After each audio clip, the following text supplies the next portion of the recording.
The thoughts, opinions, and general overall shade thrown on High at 9 News are those of the individual speakers and not those of High at 9 News, its audience, or its advertisers. The statements made do not constitute medical, legal, or financial advice, and for advice tailored to your specific situation, please consult with a licensed professional.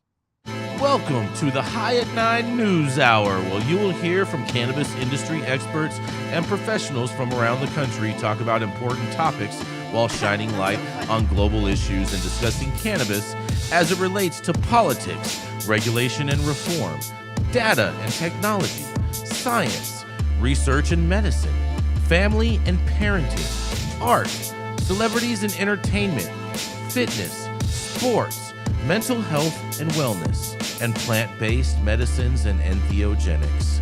Together, we are building a stronger community, fighting the stigma and creating change. With your hosts, Jason Beck and Rico Lamitte, joined by special industry expert correspondents from around the country, and daily antics brought to you by Cannabis. Coming to you live every Monday through Friday at 9 a.m. Pacific Time and high noon on the East Coast. And thank you all for getting high at 9 with us.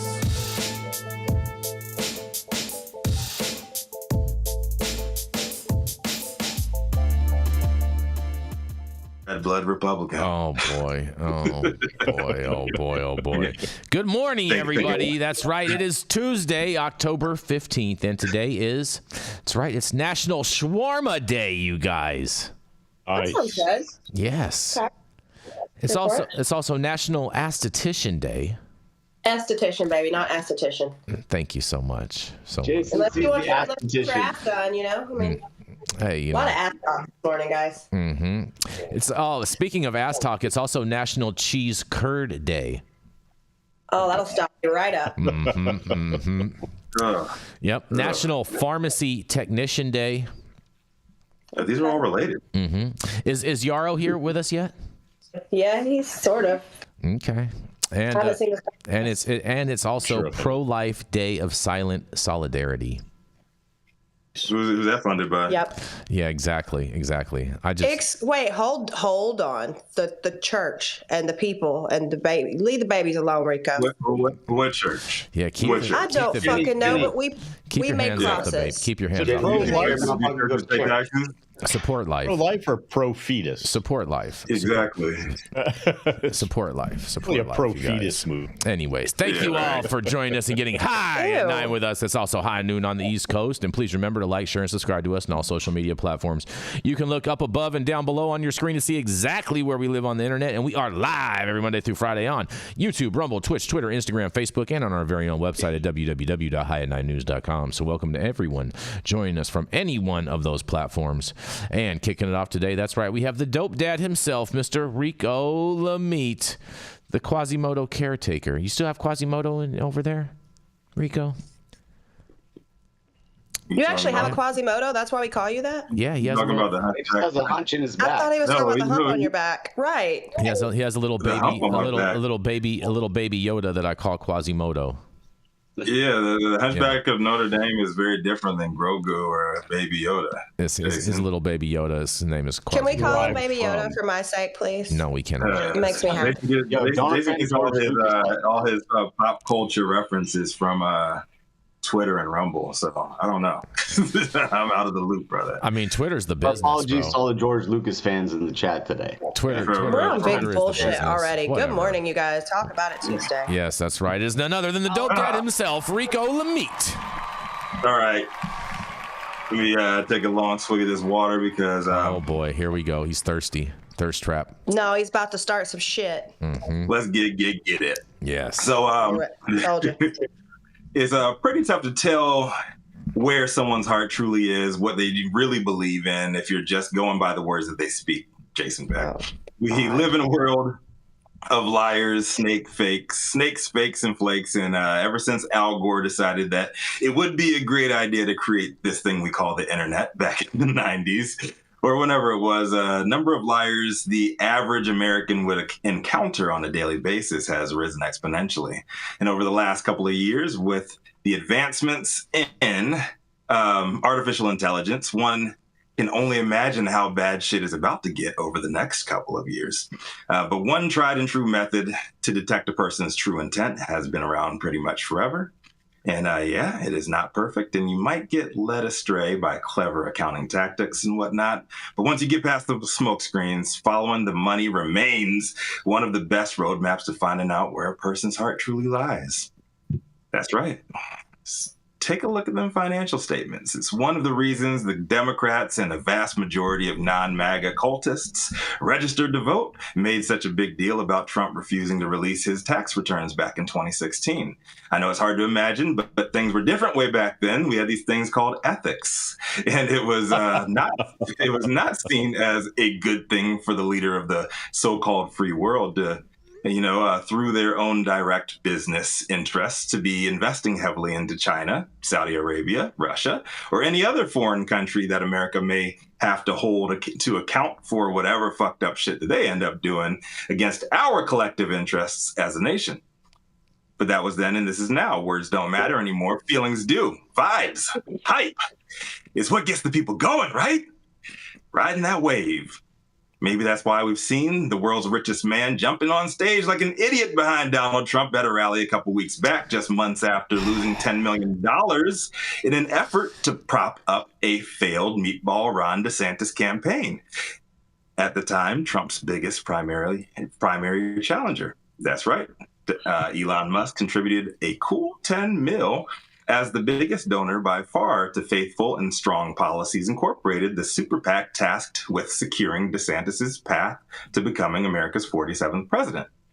We all know how that played out, so let's talk about earlier this month.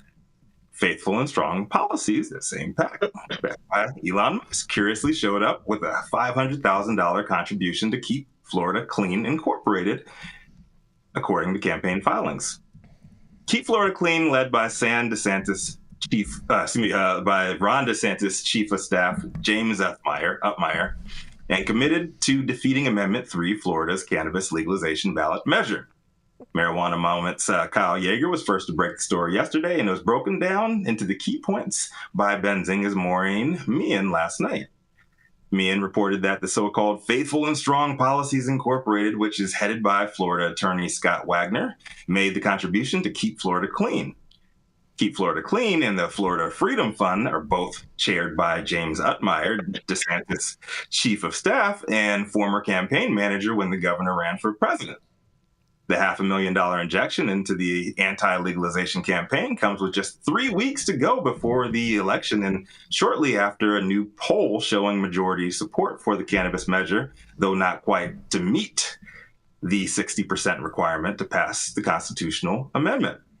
The latest NBC6 Florida Miami poll conducted from October 1st to 4th showed 58% of voters support the measure, falling just 2 points short of that threshold. While that $500K donation pales in comparison to the $100 million raised by Trulieve in opposing PAC Smart and Safe Florida, the fact the money came in so close to the election and after Musk's latest mark, Donald J. Trump has claimed to be pro-legalization in the Sunshine State. It's a dirty game, y'all. Trump, on his part, has done no wrong here that we know of. Nobody knows how much money he really has. Forbes allegedly says that he's got $37 billion net worth, but he's been banned from returning to do campaign rallies in several major U.S. cities due to unpaid bills left in his wake. Despite claiming to donate $25 million of his own money to Hurricane Helene victims, he also started a shady GoFundMe campaign with ties to his own family accounts and handlers. What up, Laura Trump? While there's no trail anywhere leading to the man donating a single penny of his own. Don't know who to believe here, and I'm sure that's the way both Trump and Musk want things, as the rest of us. Is Elon secretly still a Ron DeSantis fanboy while publicly backing Trump because he knows, at least for now, it'll keep him in the spotlight and next in line for favors when he gets reelected? Is he really pro anything other than clout? Did the billionaire who sat down to smoke a blunt with Joe Rogan on his podcast a few years back, did he actually inhale? Is Donald Trump actually broke and getting finessed by Elon Musk, a younger, richer, and smarter version of the top-tier grifter Don the Con once was? I guess we'll have to just wait and see, y'all. I'm Rico Lamitte, the dopest dad on the street for High at 9 News. I'm just over here following the money and asking questions. What do y'all think? I have a question. What the fuck did that have to do with cannabis? Elon Musk. Elon Musk, Yeah. he smokes. He smokes. 500,000 donated to. Oh, I'm sorry. Okay. Cannabis. All right. Well, now that I know. It just seemed like you were just trying to be difficult this morning. So now that I know that I just need to pick stories about someone who has smoked weed, that's going to open my fucking options up in the morning when I'm looking for my stories. So I'm just glad that we've reestablished.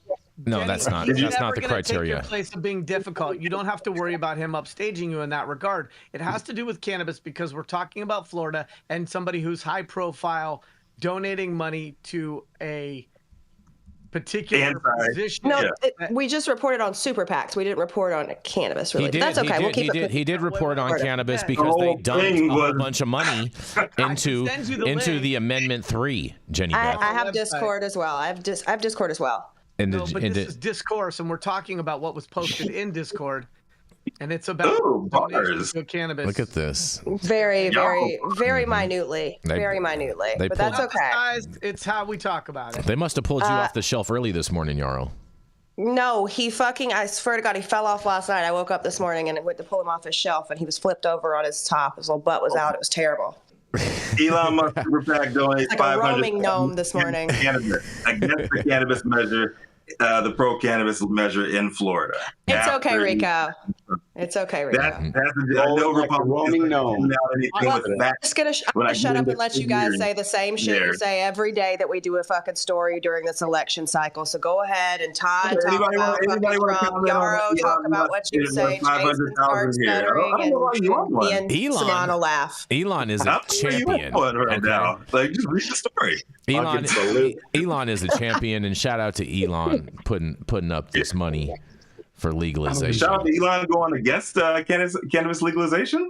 Yeah, shout out to him. Yeah, he likes Look, home if grow. anybody thought that Elon Musk wasn't a opportunist like every other billionaire to ever exist, then y'all are tripping, okay? Look, he knew Ronnie wasn't gonna do shit, and he turned to Donnie. So Ronnie down, Donnie up. That's how it goes. That's how. 100%. You're my horse. You may never win a race. You're out the race. I got to pick another horse. Yeah, I mean, supporting this, and Ronnie isn't supporting it, and Elon is supporting Donnie, but also supporting the effort to kill Measure 3. Like, how do you make sense of all of that? Can we randomly? Hold on a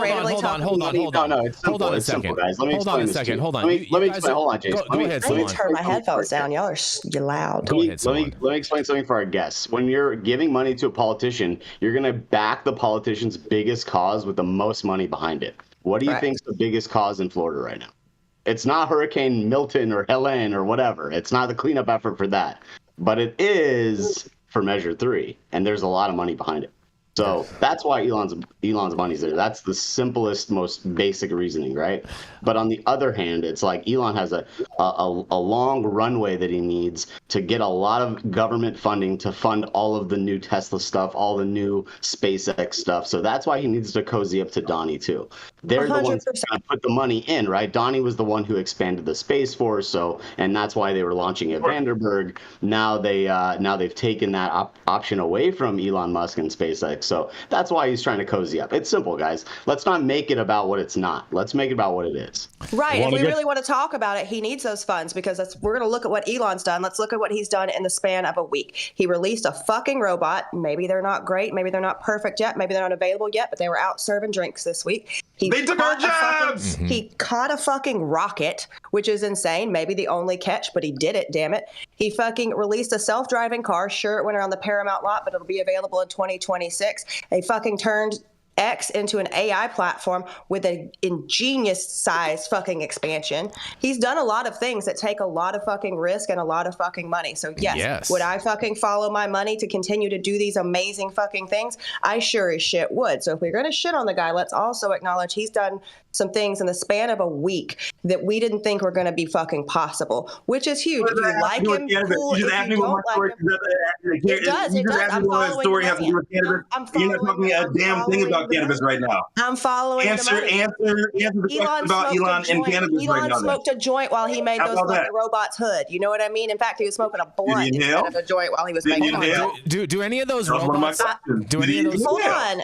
Here's why it makes sense. Because if we're following the money, Rico, those things take a lot of money. That's a tremendous amount of capital. Bro, you're just trying to say fake. You didn't even read the fucking story. You did not read the story. It's not my job to read your story. That's your point. Why are you being quick to comment on something you don't know what the fuck you're talking about right now? Oh, come on, because it's you want Jenny to follow Beth. the fucking money. You want to shit all over fucking Elon. Diddy, and hail or not. Talk about something at least know the topic about what we're talking about. And you're just stumbling and bumbling over the fact where I'm explaining why he needs that goddamn money. Guys, Donald Trump and Elon have enough problems. You don't need to bring up Diddy. I need to bring up Diddy in the conversation. They got enough issues as it is, okay? Diddy did or Diddy didn't? I think was Elon at Diddy's parties? No. So I think we have to institute a new rule, which is all of us with amazingly diverse opinions are tasked with either reading the article or shutting the fuck up. And no. Seriously. Wait. Seriously. Do not make me do a neck roll. And what Rico... You don't even have a neck, Yarrow. Okay. All right. So, and what Rico is trying to point out is here's this innovative billionaire tech guy who we know consumes cannabis and is supporting Donnie, who is supporting Measure 3. Yeah. And yet an organization that he is affiliated with is giving money to not support Measure 3. And so what Rico is trying to highlight and has gotten messed up or obscured through all the back and forth chatter is there's a contradiction in all of that. And that's what he was trying to explore. And if some of you had opinions about that and had read the article, it might create a more elevated discourse. I'm just saying.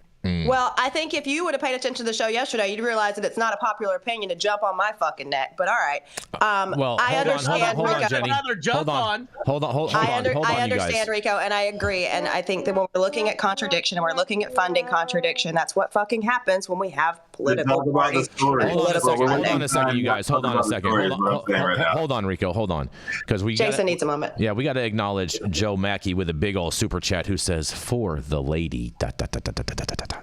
Yeah. Yes. Thank you so much, Joe Mackey. Yes, gonna get some of that. That Wagyu beef jerky. You know what I'm saying? Today, living. I would love it if we actually got some time to talk about the story, though. I can't believe that you guys. I can't believe that you guys are just basically saying, yeah, all you guys are all part of this. Yes, you guys are all saying that basically that everyone has to be an absolutist.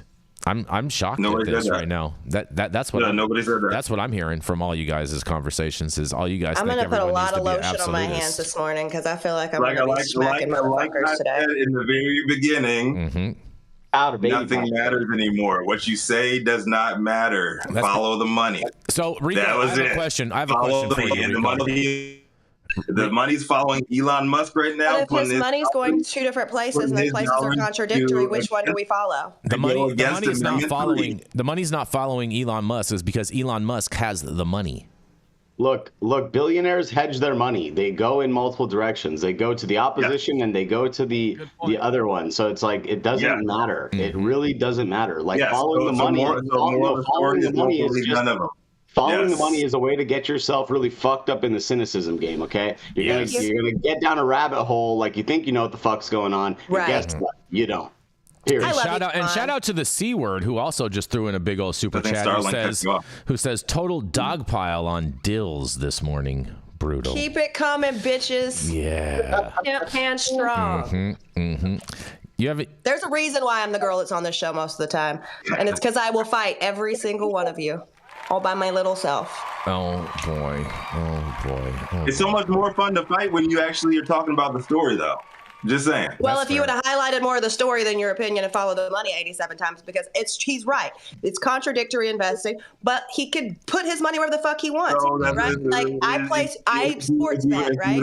I sports bet. I'm betting on more than one horse in that race, and you know what? Maybe one of my horses will fucking win. It would have been a lot more fun to debate on this if you actually knew what the story was. I'm just saying. If you would have highlighted that portion more, then all right, keep it going. Well, this spicy political parlay needs to end, and we need to move on here. We get a spicy vanilla commercial or something. Actually, you guys, we're only gonna run 2 commercials today because a bunch of the commercials are hidden and Sean can't access them or whatnot today. So we're only gonna do 2 commercials today. Going up there or what? Come on now. So basically, Rico, we're gonna do 3 stories, and then we're gonna do the commercial, the promo, and then a commercial, and then the final 3 stories. So.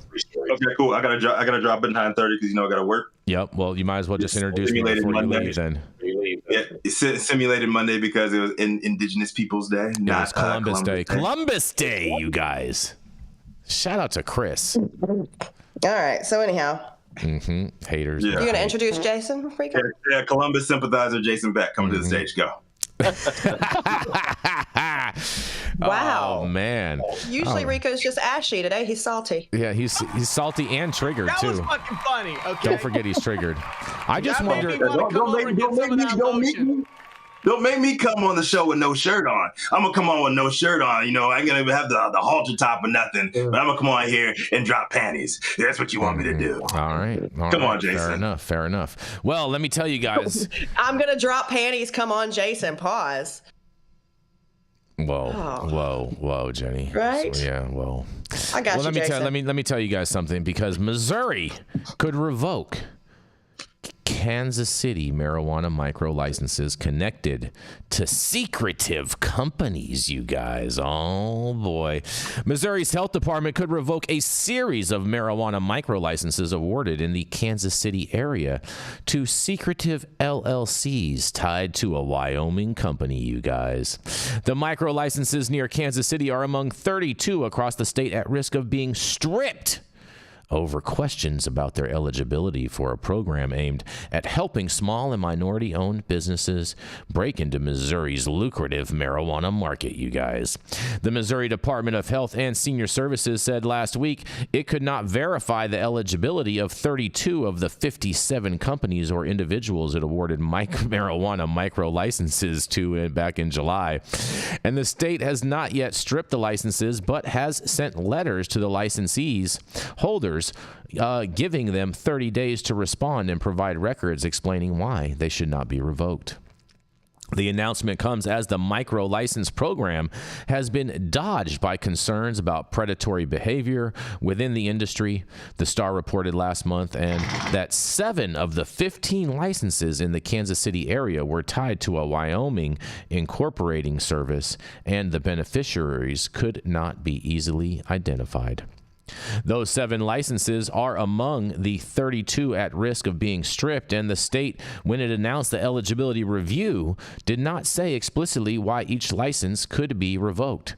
But the issues found by the department included failure by some license holders to prove that the owners qualified for the license, and failure by others to provide that the company would be operated by individuals eligible for the program. The program was designed to help marginalized groups break into the market, which has been dominated by large companies, and applicants had to meet one of several requirements, including having a net worth of less than $250,000 or having a prior marijuana-related charge. Of the 32 licenses that the department could not verify, 17 were dispensary licenses and 15 were wholesale or cultivation licenses. And the announcement comes after Missouri in March officially revoked 9 micro licenses after the first round of micro license lottery. 2 of those licenses were connected to a Michigan-based company accused of predatory behavior, you guys. That's right. Lisa Cox, a spokesperson for DHSS, in an email reiterated that the license holders had 30 days to submit documents demonstrating why the licenses shouldn't be stripped.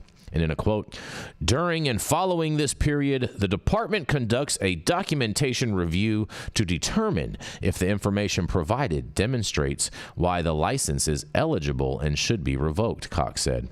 She also says, in the last round, it was about 3 months following this phase that we were able to confirm those being revoked.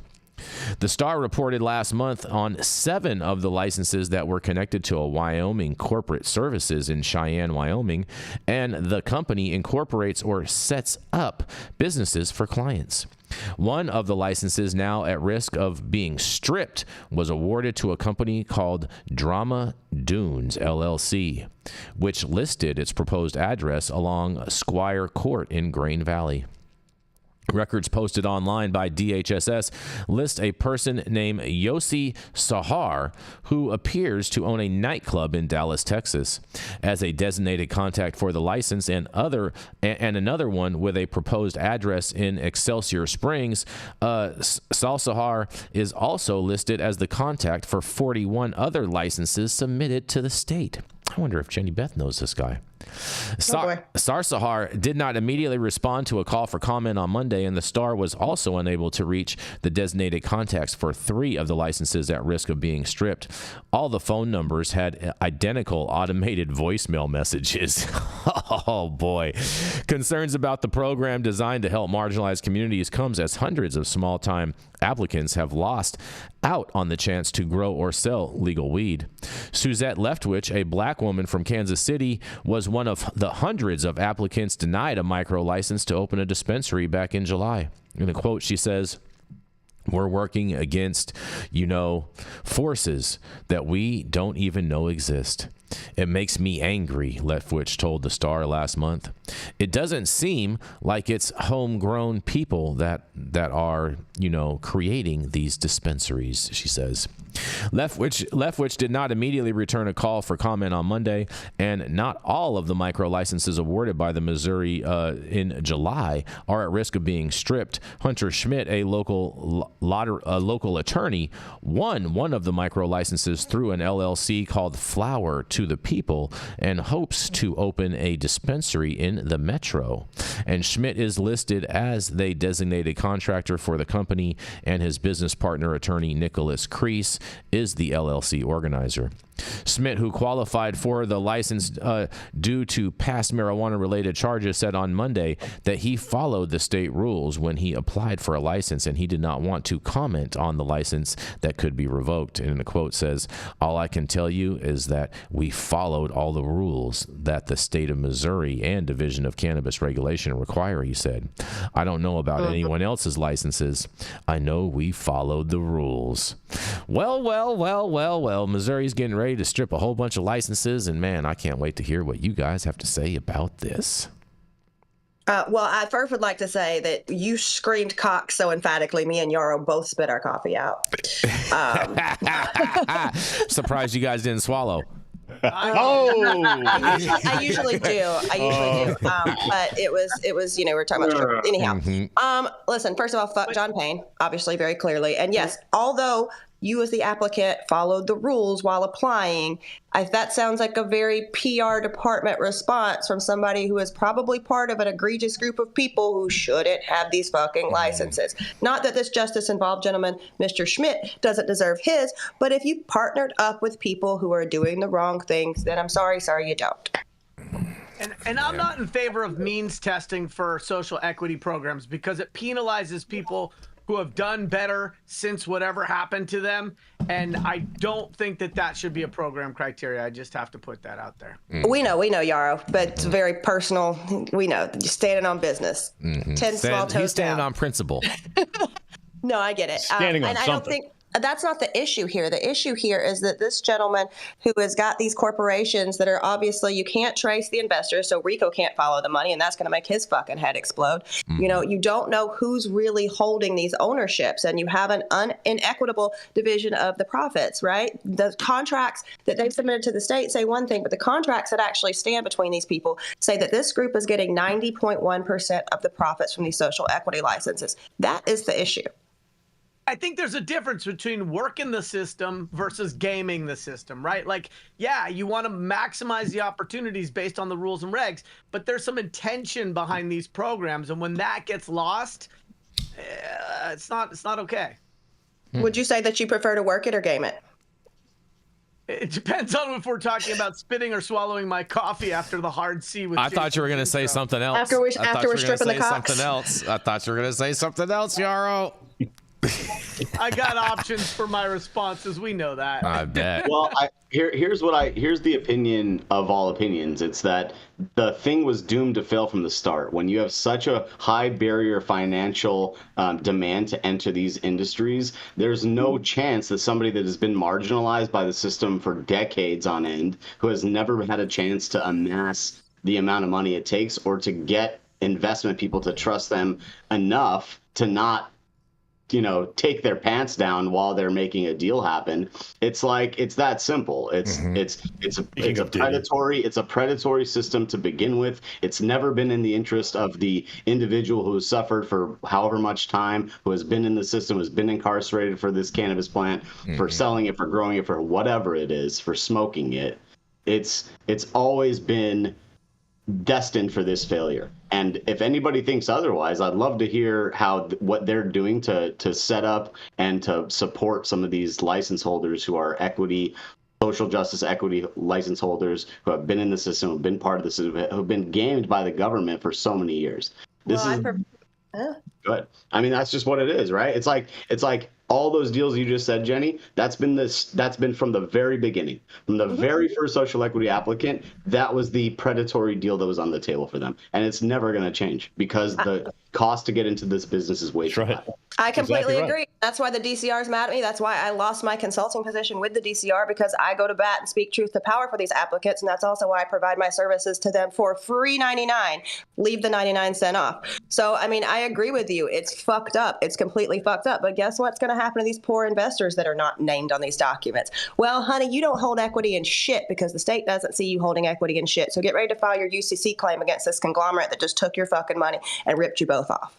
And I don't hold shit, but I do talk shit. And what I would say is I think we need to start looking at these programs, not just in terms of will they benefit the intended recipients, but I look at these programs and the funding that goes into them as local economic stimulus programs. Because when these people receive money for these programs, they're tasked with spending it. They're spending it on consultants. They're spending it on general contractors. They're spending it on security equipment. And so I think it's important to not just look at it through the lens of, are these programs effective for the recipients, but also, are these programs pumping dollars into areas that could use it through an economic stimulus lens? Look, and until the government starts giving business loans to these social equity applicants, and it's never, ever, ever going to work, right? Because they just don't have the money, right? In Nevada, you had to show $2 million in a bank account in order to just apply for a license. Well, you know what I mean? Yeah, Todd, in this, it says that you had to show that you have less than $250,000 as far as net worth in order to even qualify. Yeah, that don't make any sense. Right, it just doesn't. And not to mention, if they're not going to get money, as part of the program to open their business, whether it's a small business loan or something, a grant, then what is the point? Well, and here we see, like, for example, even tax credits. That's right. There's a group that I'm helping most of the applicants from in LA, right? Who this gentleman who is now, you want to do your research, he's over the airport commission. That should be fucking scary. There's a lot of money to steal there. Who ran off with all these applicants' fucking grants. So they're going to take it too. I mean, it's set up to be predatory. There's a reason why. There's somebody on the inside who gives you the list of the qualified applicants, and then all of a sudden, as soon as they're notified that they won a lottery, here come all these emails with these people with I've got $150,000 for you. You want to sell me your license? Want to be my buddy? No, they're not your fucking friends, dude. Like, it's a broken system. I completely agree. Throw the whole thing away. It's a dumpster fire. Let's start over.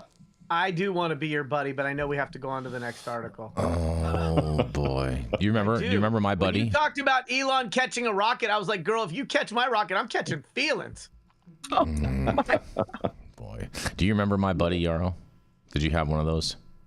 My buddy. No, I never had that. My parents didn't get me dolls. I was fed food scraps and occasionally taken out of my cage. Well, we're going to keep this train rolling. We're going to roll right into the golden voice himself. That's right. It's Mr. Todd Denkin. He's the founder of Digipath Labs and the Smuggleverse, where you can find all of your digital dank. That's right. It is the golden voice himself coming to the main stage, Mr. Todd Denkin. Main stage. Todd Denkin, main stage. Mercedes in the back room. Mercedes. Yeah, you're on deck. Exactly. Well, there's been a major cannabis seizure in Hong Kong as 500 kilograms were confiscated and 3 were arrested, according to the Weed blog. In a massive drug bust, Hong Kong customs officers have seized 500 kilograms of cannabis buds with an estimated street value, the Hong Kong dollar, of $130 million, which is equivalent to $16.7 million U.S. This bust, uncovered in a shipment of soybeans from Canada, has pushed the total amount of cannabis confiscated in 2024 to a staggering 2.6 tons.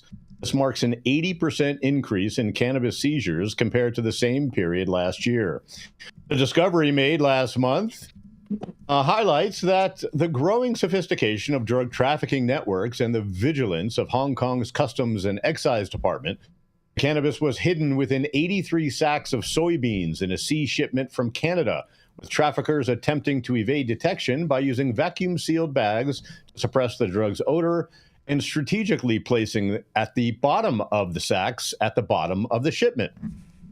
This latest haul is part of a broader rise in drug seizures across Hong Kong. Assistant Superintendent Jackie Tsang Kinbon, the Customs Drugs Investigation Bureau, reported that the amount of cannabis seized this year has already surpassed the total found in 2023.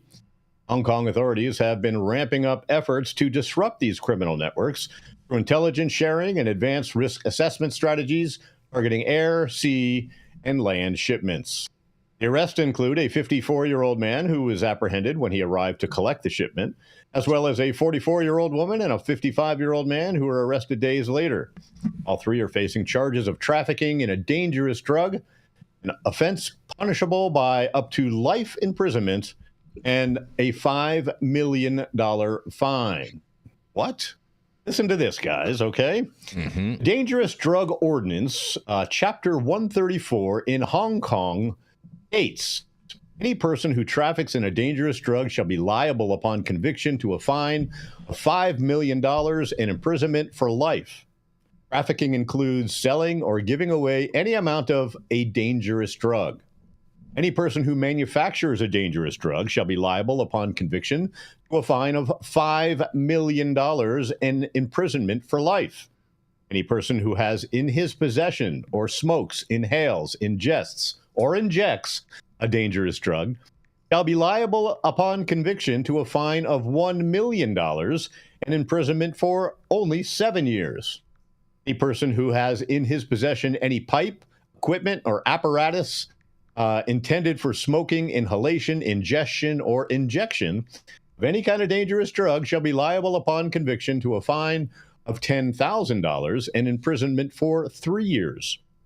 Any person who cultivates any plant of the genus cannabis or opium poppy shall be liable upon conviction to a fine of $100,000 and imprisonment for 15 years. And when a person other than a minor is found to have exploited a minor for procuring, supplying, or trafficking a dangerous drug, the police will appeal to the courts for enhanced sentencing, invoking Section 56A of the Dangerous Drugs Ordinance. Interestingly, the seizure has also had a ripple effects on Hong Kong's underground cannabis market. Previous bust in February saw 570 kilograms of cannabis buds confiscated from a Fanling warehouse, significantly disrupting supply chains.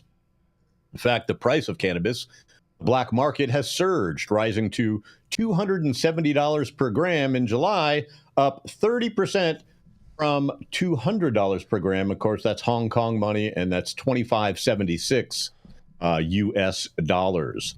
The spike in price reflects both the scarcity of supply following major seizures and the ongoing demand for the drug, despite its illegal status in Hong Kong. Some authorities in Hong Kong have attributed their success to a robust network of international and regional cooperation. As Tsang pointed out, they are working closely with mainland China and overseas law enforcement agencies to combat the trafficking of illegal drugs. Continued collaboration is crucial in identifying and dismantling drug distribution networks as investigations into the source of cannabis and the criminals' distribution networks are still ongoing.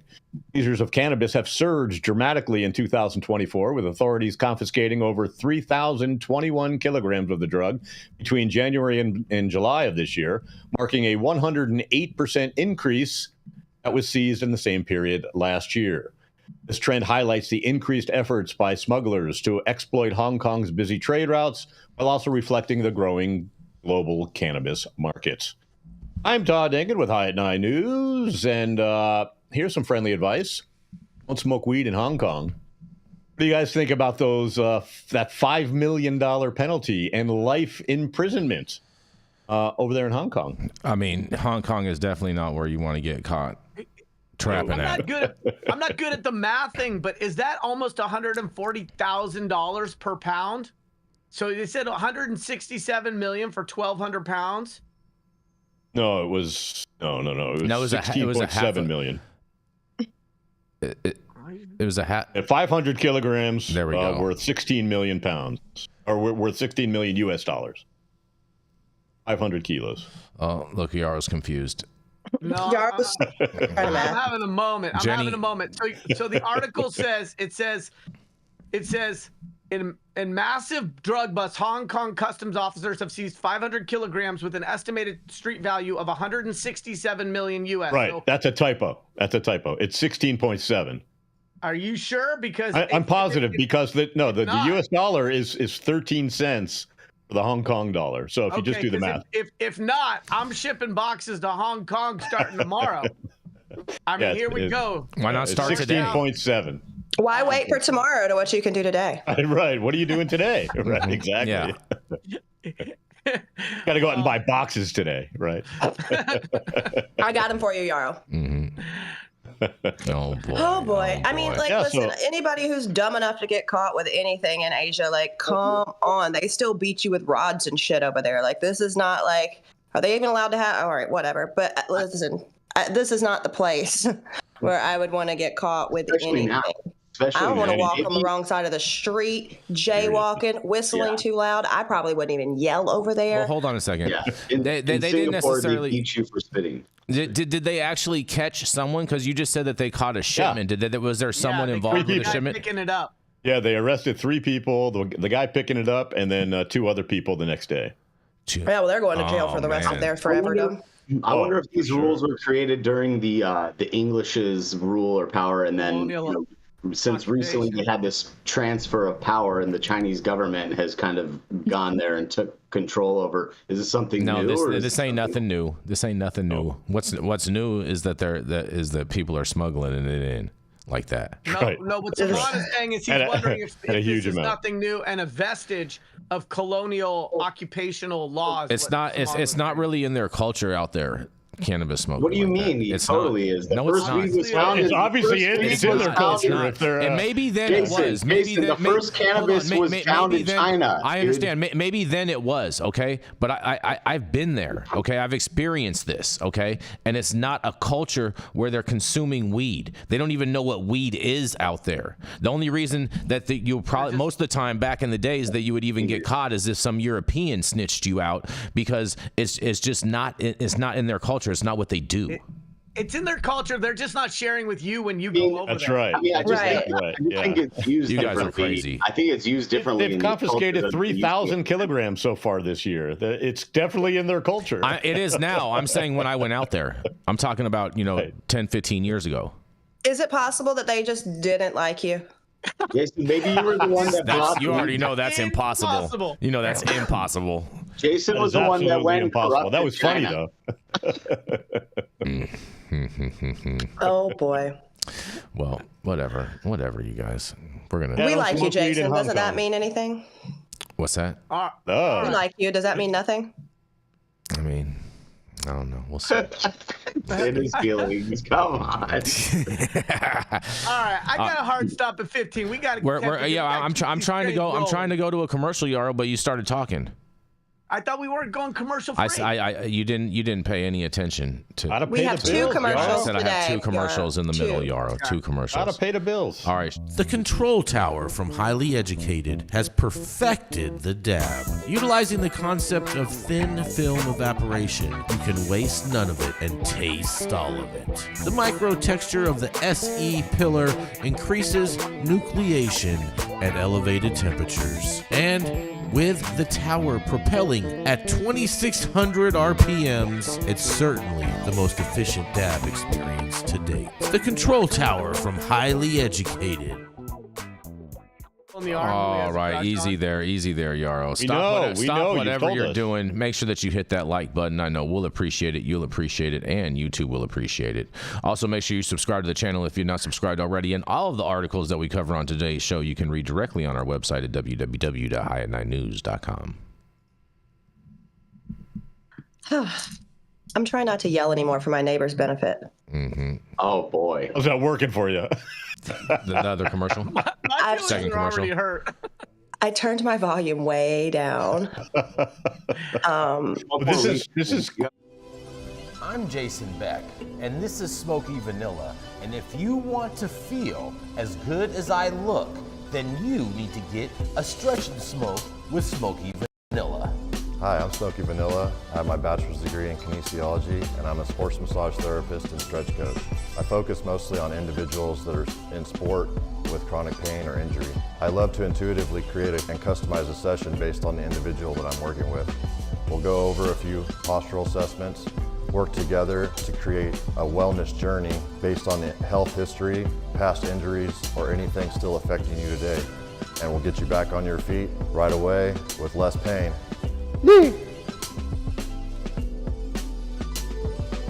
We're about to stretch, and then we're gonna smoke, because we're gonna get on our stretch and smoke.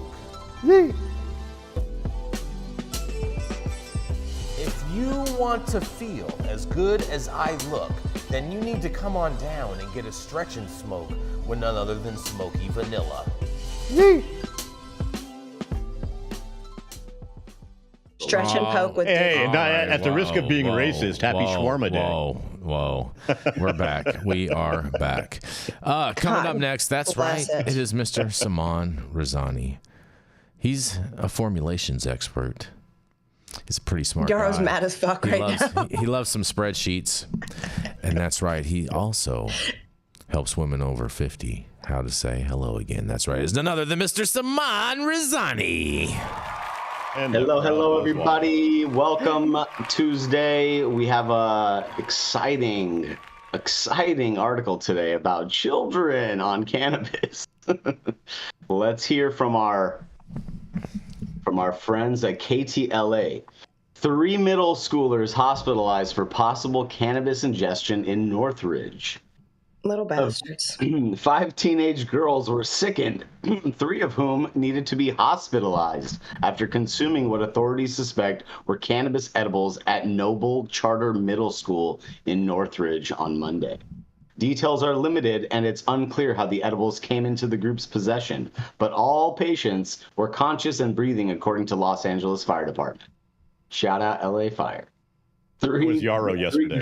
girls were taken in fair condition to an area hospital, and the other 2 were released to parents and guardians at the scene. Paramedics have dealt with an increasing number of cannabis overdoses at Southern California middle schools in recent years. At least 8 teens were hospitalized just a few months ago after taking weed edibles on a school trip to the La Brea tar pits. Shout out those kids for wanting to have a good time. Sounds like a great time. I'm like, In addition, do that next time I'm in LA.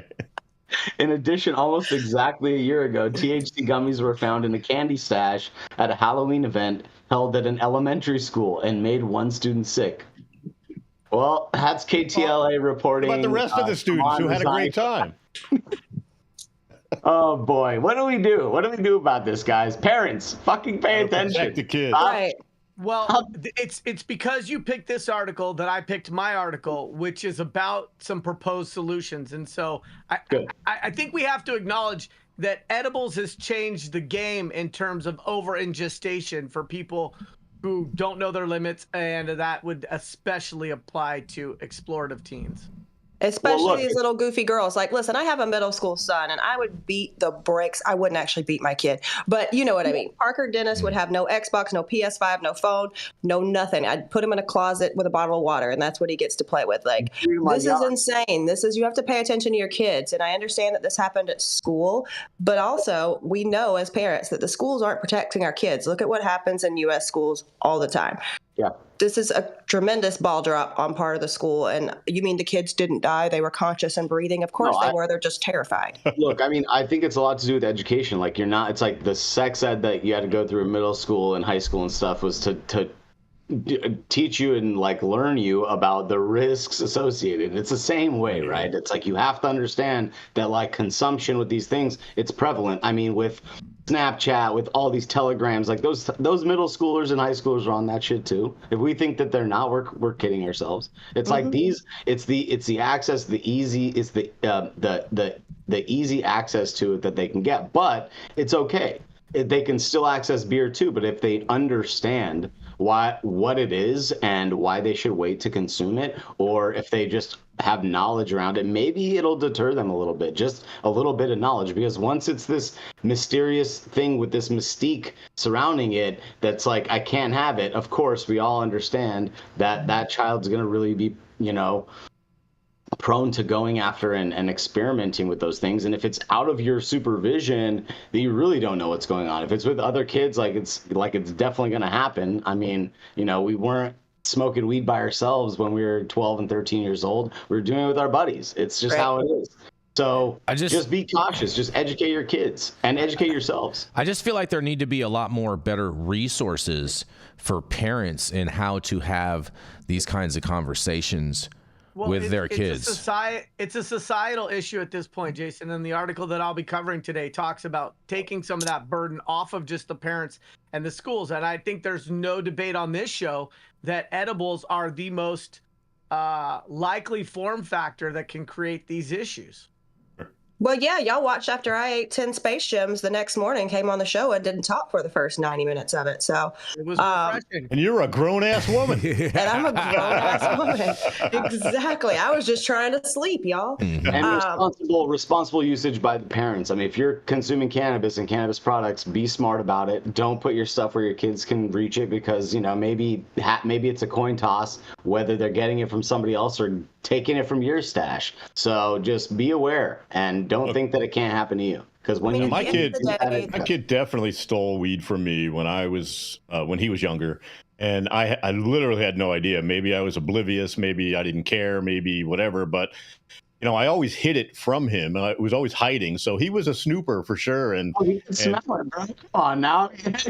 No. Well, I never did it in the house, and it was always outside, and we always called it incense, right? Well, it's tough to wait. It's tough I'm to incensed that he educate. took it from you and hasn't given you any money for it. Like, I hear you, brother. I know. That's what I said. I was like, bro, you're gonna steal it. You're gonna have to pay. Well, my dad stole my weed in high school and then made me roll it for him and then told me it was too strong. So the nerve of that guy. But I mean, at this point, like, you just really need to, kids are going to get it. They're going to get it. I got it. Sure. We all got it. I remember in high school, a bunch of kids got sent home because there was vodka in water bottles and everybody was puking. Then I guess at least at Noble Charter School, there's a cautionary tale because I'm sure these middle school girls were having a real bad time. So hopefully their little friends saw it and realized that that's probably not the thing to do. Yep. Look, it's hard to give the kids the education when books are being banned, right? If it has the word marijuana. Those books are not talking about that. Those that are getting banned, stop it, Todd. I agree. I'm telling you, marijuana books are not in schools. And maybe we should stop pushing gender transitions on kids and start teaching them how to safely fucking stay away from the dumb things their friends are going to bring in their book back on the field trip. I mean, penises and vaginas aside, I'm chomping at the bit to cover the next article, which talks about this issue. Ladies and gentlemen, Yarrow Kubrin. The elf on the shelf that just can't stop jumping up and down. That's right. It is none other than Mr. Yarrow Kubrin. So, good morning, everybody, right? And thanks for tuning in and all that good stuff. And Saman's article inspired me to cover this article because I genuinely think this is an issue and that the La Brea Tar Pits can be enjoyed sober when you're a minor. So without further ado, here Tuesday, October 15th, Cannabis Intervention Project receives National Institute of Health backing. This is hot off the press from WSU Insider. A communication project that aims to reduce cannabis misuse among young adults recently earned a National Institute of Health grant for about almost $700,000. With the 3-year award, the Washington State University researchers will refine and test technology-based intervention aimed at young people in 3 states where cannabis has been legalized. The project has a particular focus on cannabis edibles, which have become increasingly popular and whose effects are often misunderstood. With legalization, cannabis-infused products have proliferated, and so has cannabis-related marketing and advertising. What our prior research has shown is that when adolescents and young adults are not necessarily educated consumers when it comes to cannabis, says Stacy Hoost, WSU professor at the Morrow College of Communication. Hoost and Jessica Wilby, also a Morrow faculty member, are co-principal investigators on the grant. Morrow College Dean Bruce Pinkleton said the NIH funding is a career grant for Dr. Hoost and Dr. Wilby. This Morrow College faculty members are outstanding researchers, and the funding is a testament to the strength and quality of their work. Their work is important, and I expect their success to continue. Thank you for cheerleading your staff like that. That's awesome. The project grew out of years of work led by these two who ran the research lab on media, adolescence, and cannabis. The team has co-directed the research group for approximately 8 years, conducting multiple projects that have received internal and external grants and contracts, including Washington State University, Washington State's dedicated marijuana account grant program, and the lab's past research included surveys of young adults, including in-depth interviews in partnership with King County to understand what they knew about cannabis edibles and how they interpreted cannabis edible packaging. In particular, the answers, unfortunately, weren't clear enough. So scientists have long known that cannabis can interfere with brain development and cognition, and that the human brain continues to develop until at least age 25. So regardless, cannabis use continues to be popular among young adults, with one study showing that 53% of college students had used cannabis in their lifetime and 26% in the last month. This led the team to develop an intervention, essentially a mixed media video and a PowerPoint presentation hosted by a former cannabis marketer. It seeks not only to highlight the health risks, but also reduce harm by debunking myths and empowering users to better assess cannabis products for themselves, including THC content and portion sizes.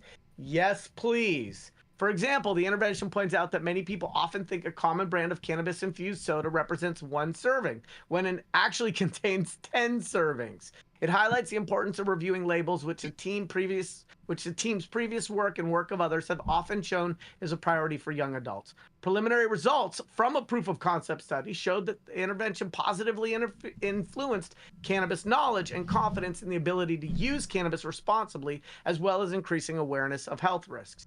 The grant will allow the researchers to further refine the intervention with focus groups or unfocused groups if they're under the influence, and assess its efficacy by running tests with larger groups of young people. In addition, the researchers will also test it with college students in Illinois and New York, where cannabis has also been legalized. The team will develop modules of the training that could be tailored to the regulations and consumer environment of each state. The NIH grant will also allow the researchers to add interactive components to the intervention to improve its appeal to college students. So, Saman, your article inspired me.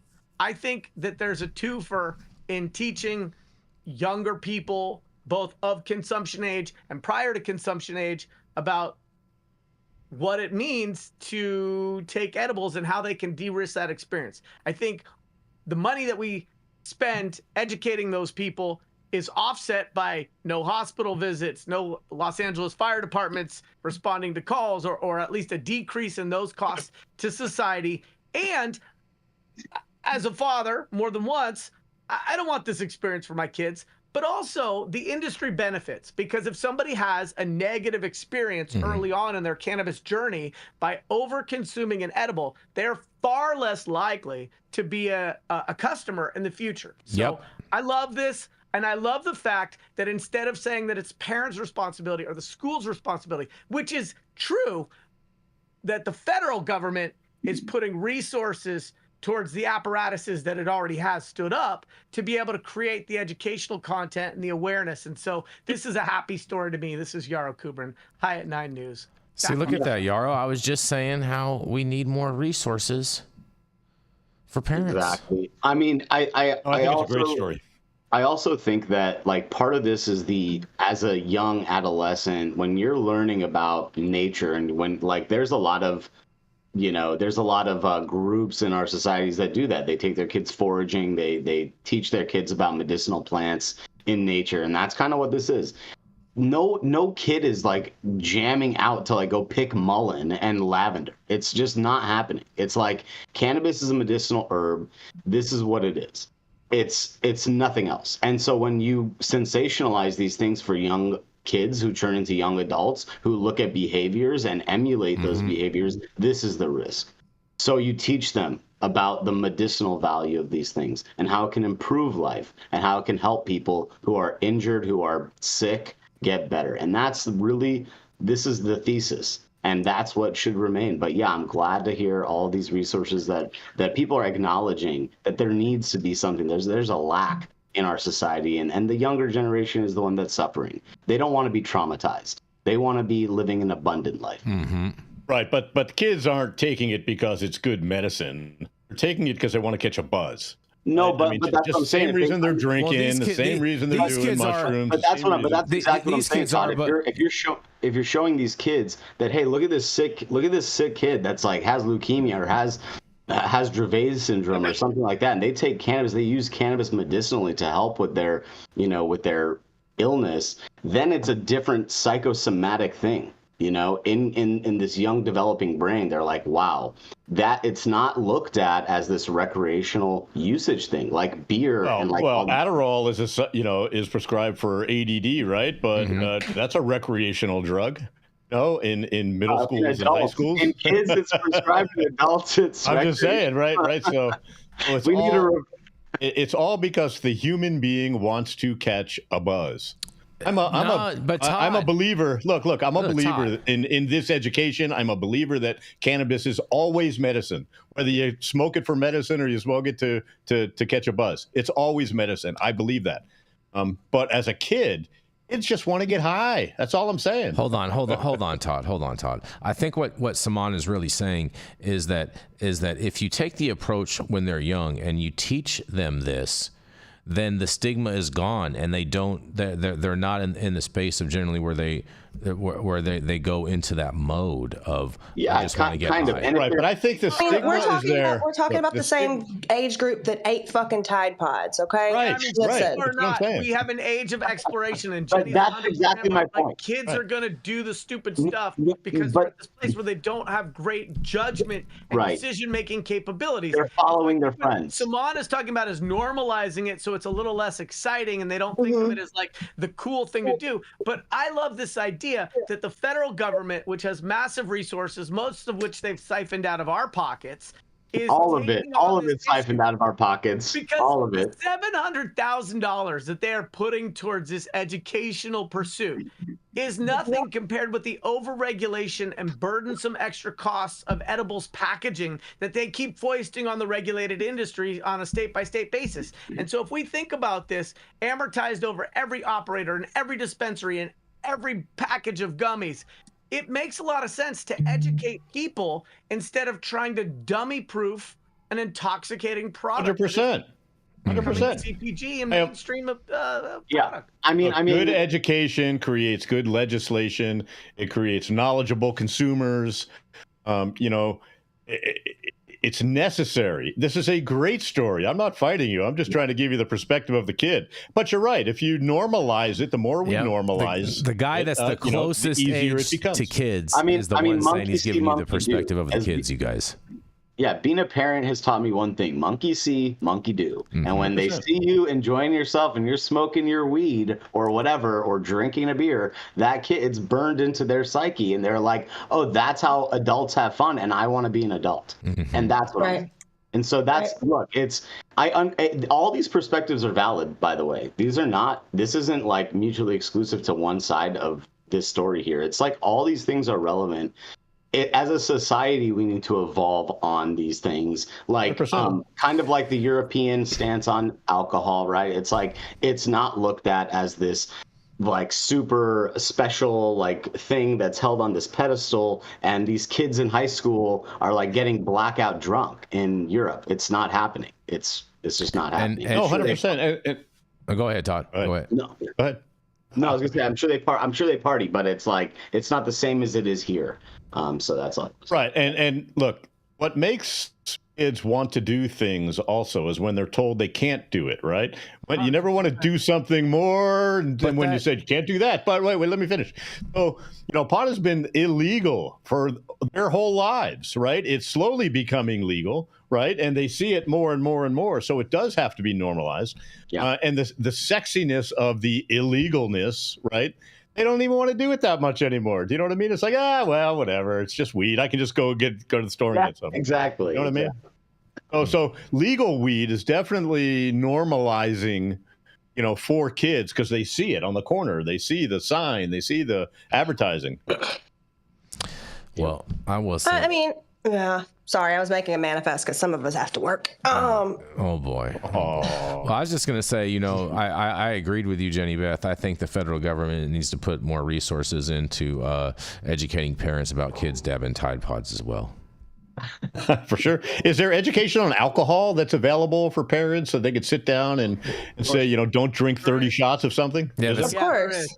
Yeah, and I don't know about the Tide Pod thing, Jason, because if my kid ate a Tide Pod, as long as it got them over to the washing machine, they weren't eating laundry. They weren't eating them. They weren't eating them, bro. They were dabbing them. Yarrow. They're eating the dogs. Yeah, they eat the dogs and they eat the cats and they dab the Tide Pods. I mean, we're talking about the age of children that are dying from a one-chip challenge. Like, come on. Like, because the kid's like, I can't drink the water. I'm going to lose the challenge. Well, you're dead, ding-dong head. So, I mean, like, I think that we really just need to be aware and, like, understand, meet them where they are, because I love my son very much. Is he the most reasonable person in the world? No.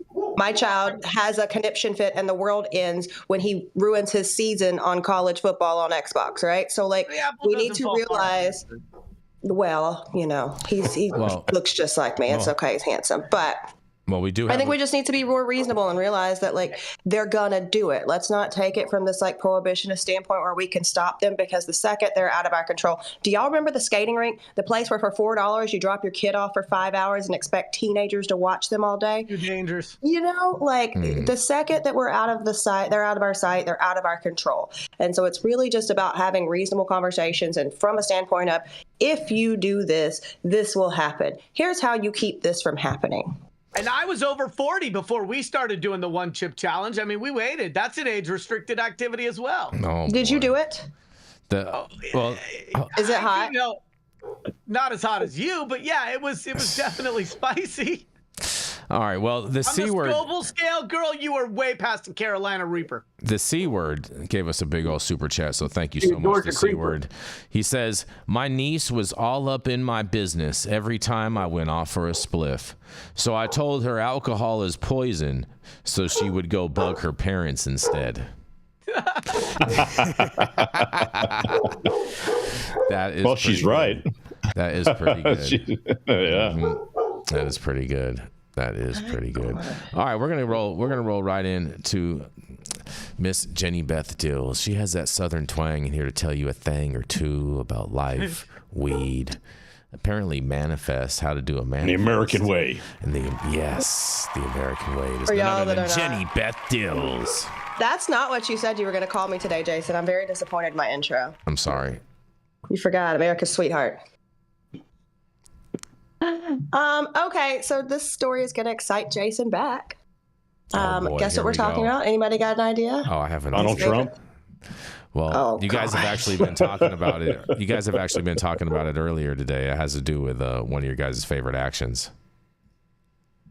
Oh, boy. All right. Bev Canning Enterprises Incorporated is saying goodbye to the cannabis industry as it rebrands to Fort Group Holdings. The decision to exit comes after the company cited an unsustainable cash flow drain that jeopardized its financial stability, stating the public has become increasingly aware of the many companies in this industry that have completely collapsed, leaving behind millions of dollars in unpaid debts.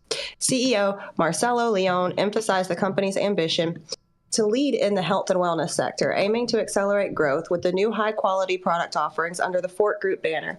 The rebranding includes a recent acquisition of Green Flame Distribution for $2.5 million, allowing Fort to expand its portfolio of lifestyle and wellness beverages.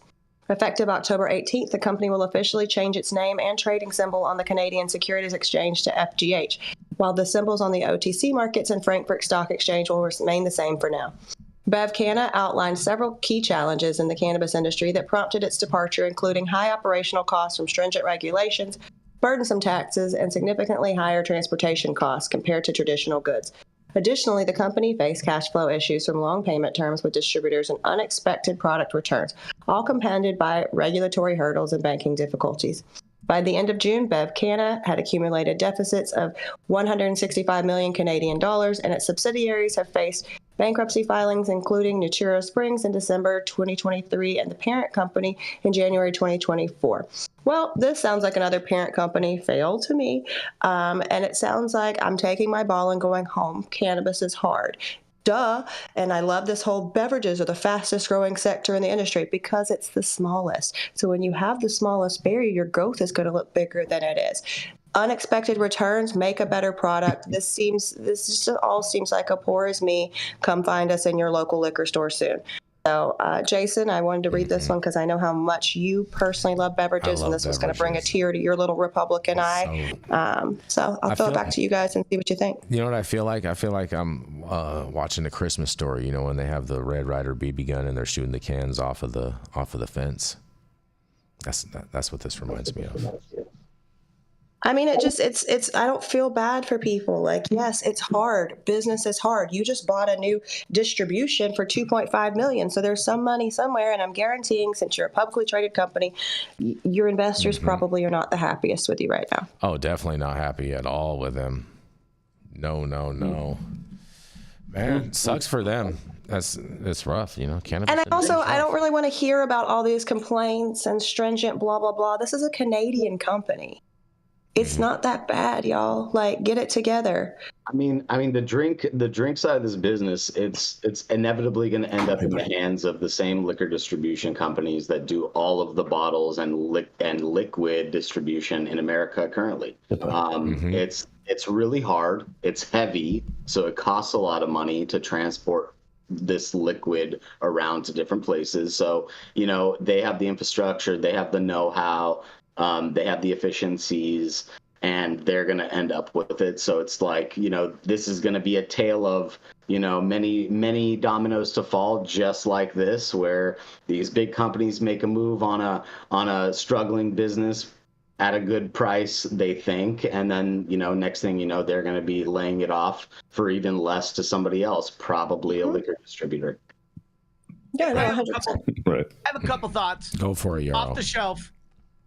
Yeah, off the shelf. First is, I thought it was curious that they blamed banking issues, but they're operating in Canada where there's federal legality. So I don't think you get to have your cake and eat it too. If you're in Canada and it is federally legal, and you're a publicly traded company up there, I don't know if they are. I think that it said something about they are.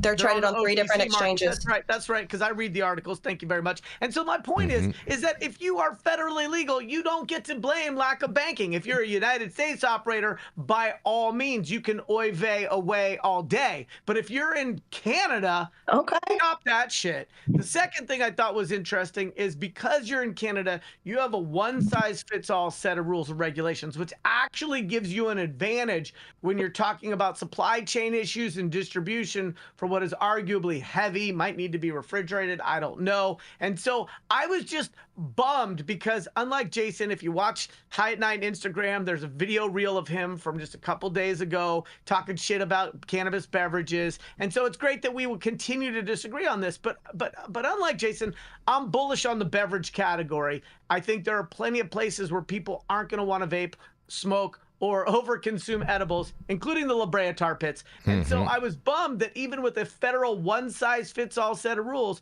and even with being publicly traded, and even with not having the banking issues because their entire country is legal, they still weren't being able to be successful. I just don't think that that's a nail in the coffin for cannabis-infused beverages in general. My hope is that it was more about the team and the execution.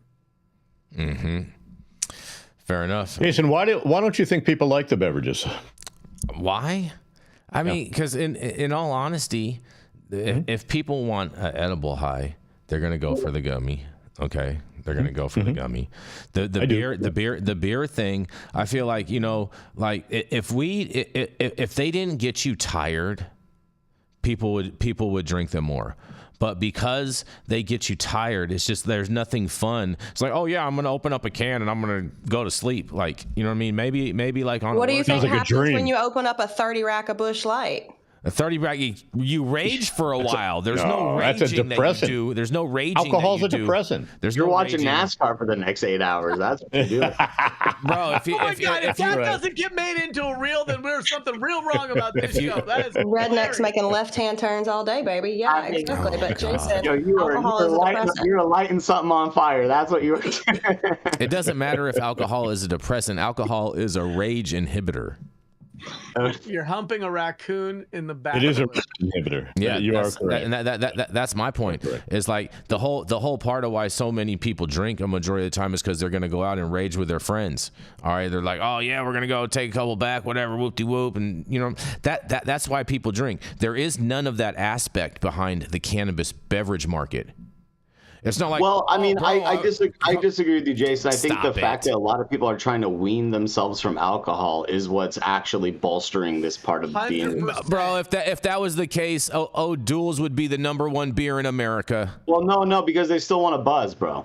Yeah. Jason, you watched me sit at your house and drink cannabis seltzers because I wasn't drinking that night. And hang out without the hangover. And you are one person in the whole big world.